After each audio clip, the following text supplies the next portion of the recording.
샬롬 샬롬 샬롬 샬롬. 하나님 사랑합니다. 여러분 주 안에서 사랑합니다. 오늘 사무엘상 26장 21절에서 25절 말씀 가지고 함께 은혜를 나눕니다. 존 웨슬리는 목회 사역을 희망하는 후보생들에게 심사위원들은 9가지 질문을 하도록 합니다. 질문 항목 9가지를 웨슬리 자신이 직접 만들었어요. 목회자가 되려는 사람들이 정말 소명을 받았는가를 검증하기 위해서였다고 그러죠. 그 9개의 질문 중에 첫 번째가 목회자가 되려는 사람들은 하나님을 용서의 하나님으로 알고 있는가 였다고 합니다. Do they know God as a pardoning God? 이렇게 나와 있어요. 그리고 두 번째가 그들 안에 늘 함께하는 하나님의 사랑을 소유하고 있는가? Have they the love of God abiding in them? 목회자가 전해야 할 메시지는 하나님은 용서하는 하나님이시고 늘 우리를 사랑하시는 하나님이라는 사실이죠. 그러나 그것만을 요구하는 것이 아니죠. 목사는 가슴속에 누구든 용서할 수 있는 마음과 사랑할 수 있는 마음을 갖도록 영성 훈련을 해야 한다는 의미도 담고 있는 질문입니다. 이처럼 용서와 사랑은 그리스도를 따르는 제자들이 이 세상을 변화시킬 수 있는 가장 큰 덕목입니다. 미국의 뉴욕 부근에 있는 감리교회에서 목회하는 월터 에버렛 목사님이 1987년에 외아들을 잃어버렸습니다. 어떤 청년과 언정을 하다가 그가 쏜 곤총에 맞아서 죽고 말았어요.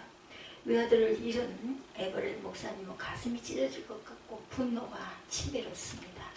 그는 열연한 잠을 못 이루고 분노와 원한이 차서 견딜 수가 없었어요.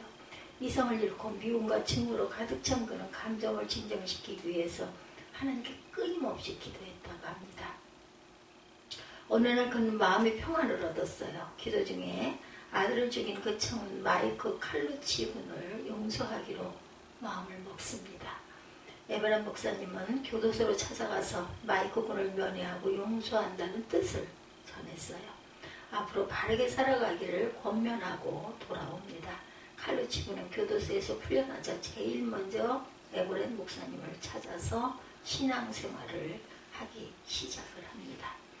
최근에는 신부감을 만나 에브렛 목사님의 주례로 결혼을 했어요. 에브렛 목사님은 분노가 치면 절정에서 기도하다 예수 그리스도의 십자가를 지고 가시는 마음을 생각하게 되었다고 합니다. 참을 수도 없고 용서할 수도 없는 원수였지만 용서하기로 결단을 했다는 것. 물론 죽은 외아들이 다시 살아오지는 못했지만 그는 새 아들을 얻었습니다. 그리고 그 살인자 청년은 모든 죄를 씻고 밝고 아름다운 새 인생을 살게 됩니다. 월터 에버렛 목사님의 용서가 만들어낸 아름다운 작품입니다. 우리나라에도 사랑의 원자탄이라 부르는 손양원 목사님의 생애가 그러했죠. 아들을 죽인 공산당 청년을 용서하고 아들을 삼습니다. 사실 우리에게 사랑이라는 말과 용서, love, 그리고 forgive of pardon 이라는 말이 있다는 것이 얼마나 감사한지 모릅니다. 당신은 용서했습니까? 만일 이 두 단어가 없다면 우리가 사는 이 세상은 온갖 원한과 폭력과 살인으로 얼룩질 것이고 살은 나지 않는 험악한 세상이었을 거예요. 사랑과 용서는 빡빡한 사회를 김치해서 잘 돌아가게 할 뿐만 아니라 그 세상을 부드럽게 만들고 삭막한 세상을 살만 나는 포근한 세상으로 만듭니다. 사랑과 용서, 그중 용서가 더 우선적이고 구체적인 행위를 요구하죠. 용서를 해야 사랑도 할 수 있어요. 용서가 안 되면 사랑할 수가 없습니다. 근데 용서는 말처럼 그렇게 쉬운 게 아니에요. 아마 일상생활에서 가장 힘든 일 중에 하나가 용서일 것입니다. 더구나 나를 억울하게 만들거나 나를 모함해서 궁지에 몰아넣거나 나를 배신하고 가슴 아프게 상처를 입히거나 자신의 유익을 추구한 사람을 용서하기는 더욱 어렵죠. 예수께서 원수를 사랑하라고 말씀하셨는데 그 경지까지 가려면 엄청난 영성 훈련이 필요하죠. 진정한 용서는 참으로 어려운 일입니다. 오늘 우리가 공독한 말씀은 사울왕과 다윗과의 그 얽힌 사건, 그렇죠? 우리가 잘 아는 대로 사울왕은 이스라엘 왕국을 건설하고 초대 왕위에 올랐던 사무엘 선지자에 의해서 이스라엘 왕으로 기름 부음을 받았습니다. 처음에는 아주 선정을 베풀고 아주 겸손하게 하나님을 잘 섬겼어요. 그러나 그의 권세가 커지자 하나님께 의지하기보다는 자신의 힘으로 왕권을 넓혀가려고 합니다. 이 세상의 모든 집권자들이 범하는 우를 그도 따라했어요. 드디어 자기를 왕위로 추대한 선지자 사무엘을 경시하기 시작합니다. 그의 독선에 민심은 점점 떠나가기 시작하죠. 그때 블레셋이 거인 골리앗을 앞세워 쳐들어왔죠. 사울 왕과 이스라엘 군대는 골리앗 아들의 그 위세 앞에 기가 죽을 대로 죽었습니다. 싸울 용기를 잃고 있었죠. 우왕좌왕 어쩔 줄을 모를 그때 전쟁 때 형들의 도시락을 들고 갔던 어린 소년 다윗은 왕과 군인들이 전의를 상실한 채 사기가 꺾인 모습을 보고 실망합니다. 하나님을 잘 믿던 어린 다윗은 물맷돌을 들고 나아가 단숨에 골리앗을 거꾸러뜨리죠. 여호와 이름으로 적군의 그 수뇌를 죽인 것입니다. 이때 사기 충천한 이스라엘 군대는 단숨에 블레셋을 물리칩니다. 나라도 구하고 왕도 구했어요.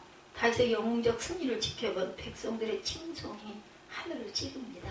그러나 사울 왕은 심기가 불편했어요. 자기 생명을 살려줬고 나라를 적군의 공격으로부터 구한 영웅 다윗이 그의 자리를 위태롭게 할지도 모른다라는 그 생각 때문에 불안합니다. 어린 다윗은 사울 왕이 불치의 병으로 넘어질 때마다 아름다운 악기 연주로 자기의 병을 치료해주는 은인이기도 했지만 사울은 권자를 지키기 위해서 다윗을 제거해야만 했어요. 은혜를 원수로 갚는 격이죠. 다윗은 토사구팽의 신세가 됩니다. 이용할 만큼 이용해 먹고 아예 죽여 없애려는 증오는 권세욕의 무서운 도끼가 되죠. 사울은 이스라엘 모든 권력과 병력을 이용하여 숨어 다니는 다윗을 계속해서 추적하고 쫓습니다. 다윗을 죽이기 위해서죠. 다윗은 하나님의 보호를 받기 위해 계속 도망을 다니고 탈출을 합니다. 사울의 칼을 피해 광야를 전전하는 다윗의 믿음은 날이 갈수록 자라갑니다. 하나님의 인도하심을 받아야만 살아남을 수 있기 때문이었어요. 시편 23편 1절에서 그 9절에 보면 여호와는 나의 목자시니 내게 부족함이 없으리라. 그가 나를 푸른 풀밭에 누이시며 쉴만한 물가로 인도하시는도다. 내 영혼을 소생시키고 자기 이름을 위하여 의의 길로 인도하시는도다. 내가 사망의 음침한 골짜기로 다닐지라도 해를 두려워하지 않을 것은 주께서 나와 함께 하시니라. 주의 지팡이와 막대기가 나를 안위하시나이다. 주께서 내 원수의 목전에서 내게 상을 차려주시고 기름을 내 머리에 부으셨으니 내 잔이 넘치나이다. 내 평생의 선하심과 인자하심이 반드시 나를 따르리니 내가 야훼 집에 영원히 살리로다. 아멘. 사울에게서 민심이 이미 떠나갔으니 가는 곳마다 다윗을 따르는 무리들이 줄을 섭니다. 다윗의 세가 점점 커져요. 그럴수록 사울은 더욱더 불안해서 다윗을 잡아 죽이려고 하죠. 다윗을 죽이는 일에 혈안이 되었으나 사울은 다윗을 붙잡지 못해요. 온 이스라엘 백성들의 마음속에 다윗이 숨을 수 있었기 때문입니다. 오히려 다윗이 사울을 죽일 수 있는 기회를 여러 번 갖게 되죠. 원수를 갚을 수 있는 기회가 많았습니다. 그러나 다윗은 그때마다 사울을 용서하고 죽이지를 않고 살려둡니다. 원수 갚는 일은 하나님께 맡길 뿐 다윗은 사울을 용서하려고 합니다. 기름 부음을 받은 종을 죽이는 것은 곧 하나님께 범죄하는 것이다. 이렇게 철저하게 믿었던 거죠. 오늘 읽은 사건도 그 중에 하나입니다.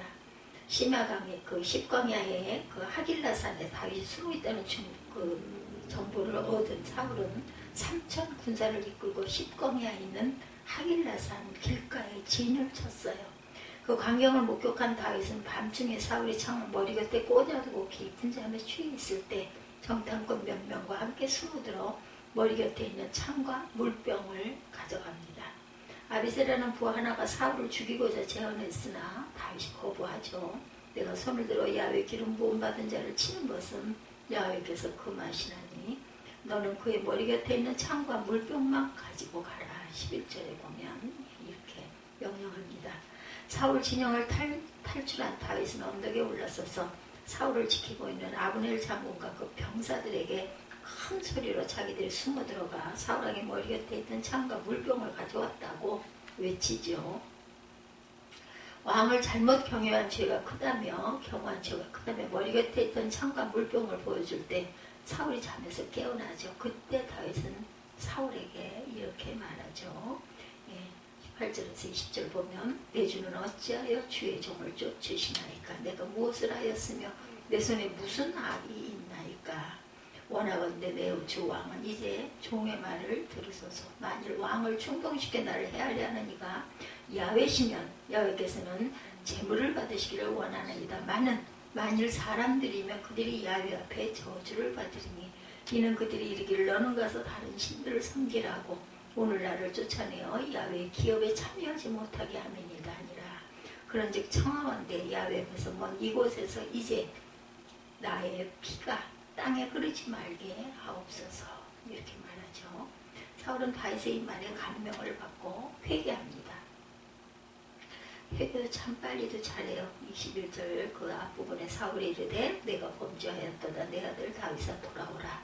내가 오늘 내 생명을 귀하게 여겼은지 내가 다시는 너를 대하지 아니하리라. 내가 어리석은 일을 하였으니 대단히 잘못되었도다. 창과 물병을 병사들의 편에 사울에게 돌려보내면서 다윗은 참으로 감격적인 말을 하죠. 23절입니다.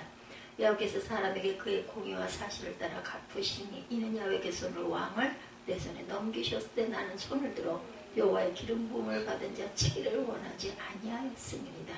오늘 왕의 생명을 내가 중히 여긴 것 같이 내 생명을 여호와께서 중히 여기셔서 모든 환난에서 나를 구하여 내시기를 바라나이다 아니라. 모든 환난에서 나를 구하여 내시기를 바라나이다. 사울은 다윗을 축복합니다. 아마 이때 사울의 마음엔 다윗에 대한 진심 어린 축복이었을 것입니다. 25절입니다. 사울이 다윗에게 이르되 내 아들 다윗아 내게 복이 있을지로다. 내가 큰 일을 행하겠고 반드시 승리를 얻으리라니라. 다윗은 자기 길로 가고 사울은 자기 곳으로 돌아가니라. 네, 그러나 사울은 이때뿐이었죠. 다시 그의 마음이 완악해져서 다윗을 죽이기 위해서 끊임없이 추격을 하다 끝내는 온 집안이 멸문지화를 당하고 맙니다. 그렇지만 원수를 용서하고 그의 생명을 존귀하게 여기고 하나님께 모든 것을 맡겼던 다윗은 승승장구해서 왕이 되고 그의 후손이 하늘의 복을 받습니다. 용서하는 자의 손길에 내려주시는 하나님의 축복을 다윗을 통해서 우리는 뚜렷하게 그 증거를 말씀 속에서 볼 수가 있죠. 하나님은 용서하는 자의 편에 늘 서 계신다라는 것. 자신의 손과 발에 못을 박는 로마 군인들이 바라보면서 아버지여 저들의 죄를 용서하옵소서. 저들은 자기들이 하는 일이 얼마나 큰 죄인지 알지 못함입니다. 라고 용서의 기도를 드렸던 예수님의 편에 서 계셔서 죽음의 무덤에서 예수님을 다시 살리십니다. 사도 바울은 죄 없는 자신을 죽이려는 수많은 사람들, 특히 유대교 지도자들과 한때 동지이기도 했던 공회 의원들을 모두 용서합니다. 한 번도 그들에게 대항하여 원수를 갚으려 하지 않아요. 하나님이 그런 바울을 들어서 초대교회에 초석을 놓게 했고 기독교라는 인류 구원의 신앙 공동체의 신학과 신앙을 정립하게 하셨습니다. 하나님은 언제나 용서하는 자의 손을 통해서 위대한 세계를 만들어 가도록 역사하시죠. 1820년에 태어나서 1915년에 세상을 떠난 페니 크로스비라는 여인 여러분들 잘 아시죠? 8살 때 안과 의사의 실수로 두 눈의 시력을 잃습니다. 맹인이 되어 95세의 나이로 세상을 떠날 때까지 주옥같은 문장으로 수천 편의 찬송시를 씁니다. 37살 때 크로스비는 자신의 눈을 멀게 한 안과 의사에게 편지를 썼어요. 선생님 정말 감사합니다. 나는 볼 수 없었기 때문에 흔들리지 않고 시에 정진할 수 있습니다. 육신의 눈이 안 보이기에 그리스도에 대한 흔들리지 않는 소망을 가질 수 있었습니다. 만일 나도 남들처럼 볼 수 있었다면 이토록 좋은 시상이 샘솟듯 솟아날 수가 있겠습니까? 참으로 놀라운 용서의 글이죠. 자기 눈을 멀게 하는 안과 의사를 용서하는 크로스비에게 하나님은 세계 역사를 밝히는 빛을 주셨어요. 아무도 대부분의 사람들은 용서보다는 소송을 제기해서 보상을 받으려고 할 것이고 평생 원한을 씻지 못하고 저주를 거듭했을 것입니다. 크로스비는 평생 8,000편 이상의 찬송시를 씁니다. 우리나라 찬송가에도 22곡이나 실려있고 가장 많은 곡을 싣고 있죠. 337장 인내하신 구세주여도 그녀의 시입니다. 인내하신 구세주여 내 말 들으사 죄인오라 하실 때 날 부르소서. 주여 주여 내 말 들으사 죄인오라 하실 때 날 부르소서.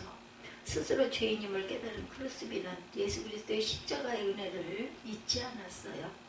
십자가의 보혈의 은총으로 모든 죄를 용서받은 사람은 용서하는 것이 하지 못할 것이 없다는 것이 크루스비의 철학이었습니다.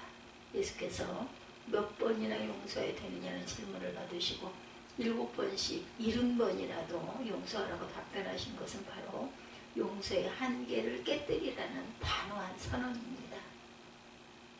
형제간의 원한이 많기로는 요셉을 능가할 사람이 없겠죠. 그는 형들에게 미움을 사서 부동의 숲에 생매장을 당할 뻔했어요. 다행히 유다에 그의 아량으로 죽은 것만을 면한 채 아랍 사람들에게 팔려가죠. 보디발의 노예로 있던 그는 엉뚱한 모함으로 감옥에 갇히고 죽을 고비를 몇 번이나 넘깁니다. 순전히 다른 형들의 질투와 시기가 원인이었어요. 다행히 그는 하나님의 도움에 의해 구사일생으로 살아나 이집트의 총리가 됩니다. 바로왕은 요셉에게 제사장 보디베라의 딸 아스낫을 아내로 줍니다. 30살 때 바로왕 앞에 섰으니 늦은 나이에 여자를 만나 사랑을 하게 되었다. 창세기 41장 45절입니다. 요셉은 아스낫과 사이에 두 아들을 얻죠. 므낫세와 에브라임이죠. 므낫세라는 이름은 하나님이 내게 모든 고난과 내 아버지의 온 집이를 잊어버리게 하셨다라는 뜻을 갖고 있습니다. 둘째 에브라임의 의미는 하나님이 나를 내가 소고한 땅에서 번성하게 하셨다는 의미입니다. 요셉은 형들을 용서하고 싶었어요. 형들에게 대한 원한과 분노와 배신 등 온갖 악감정들을 잊고 싶었습니다. 그래야 그의 앞날이 번성할 수 있음을 알고 있었던 거죠. 그러나 용서한다는 것이 그렇게 쉽지가 않았어요. 첫째 아들을 므낫세라 이름 짓고 그를 부를 때마다 형제들을 용서할 수 있도록 내적 훈련을 받았을 것입니다. 용서는 결심이나 수양으로 되지 않습니다. 내 마음에 사랑으로 넘쳐나야 되죠. 용서가 없이는 사랑할 수 없는 것처럼 또한 사랑할 수 있어야 용서가 됩니다. 사랑은 모든 죄를 덮는다라고 베드로는 말하죠. 사랑만이 모든 원한을 풀게 하고 사랑만이 분노를 없앱니다. 베드로전서 4장 8절입니다. 내 가슴을 사랑으로 채울 수 있을 때 내게 악행 저지른 사람을 용서할 수가 있겠죠. 하나님이 세상을 이처럼 사랑하사 하나님이 세상을 사랑하셔서 용서하신 거죠. 우리의 죄, 우리의 배신, 우리의 범죄를 하나님은 용서하셨습니다. 우리도 우리의 가슴을 사랑으로 채워가십시다. 그리스도께서 십자가에서 우리에게 보여주신 그 사랑으로 가득 채우면 누구든지 용서할 수가 있겠죠. 내게 무슨 일을 저질렀어도 용서할 수가 있습니다. 용서는 내가 살기 위해서 하는 것이죠. 용서해야 내가 평안을 누리죠. 용서해야 건강을 누리고 용서해야 과거의 문이 닫히고 미래의 문이 열립니다. 용서하지 못하면 미래의 문이 닫힌 채 과거의 문만 열려있을 뿐이죠.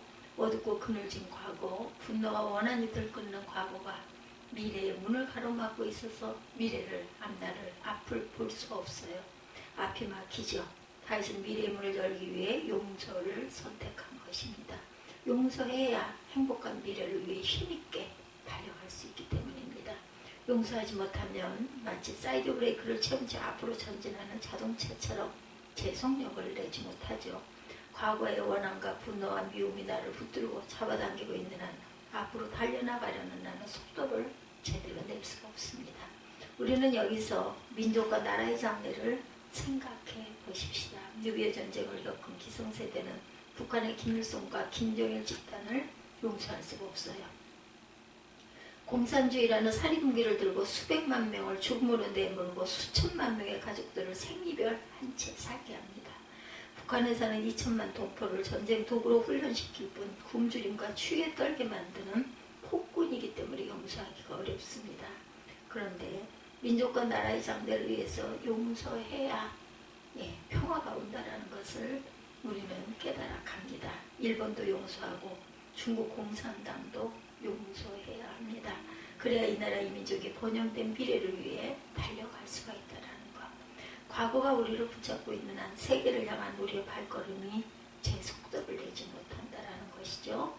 결국 쉽지 않은 용서이지만 오늘 용서를 선택하는 성도들에게 위대한 미래, 행복한 미래가 열리고 있음을 주님의 이름으로 축복합니다. 오늘 말씀 속에서 용서를 어떻게 해야 될 것인가? 너희가 용서했느냐? 용서할 수 없느냐? Can't you forgive? 이런 제목으로 함께 은혜를 나눴습니다. 주기도문으로 예배를 마치도록 하겠습니다.